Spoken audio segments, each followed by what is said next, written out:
The freedoms that I grew up with are vanishing fast, and most people are simply going along with it. Once parents were in charge of their own offspring, and no one questioned that. Today, the family is under attack as never before, which now leads to the question, once unthinkable, who controls your children? You or the government? Recently, I was told of 2 cases where parents were investigated for child abuse. One, a child had had a seizure and was taken to a small local hospital by both parents. The medical staff decided that the child should go to a major hospital.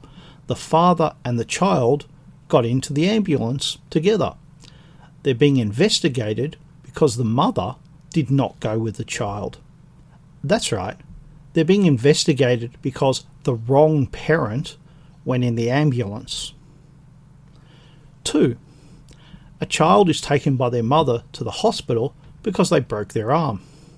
The medical staff believe that the break occurred earlier than stated. The child is kept in the hospital for 2 days and nights. The parent is also detained. The child is scanned to see if any other bones have been broken. None have been broken.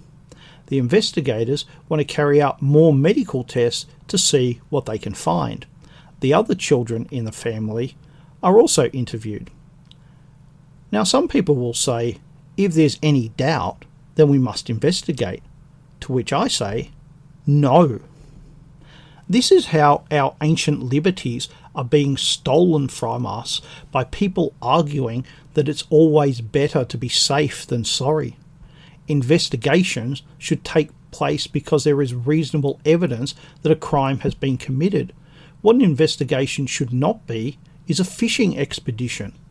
A fishing expedition is where you keep fishing until you catch a fish.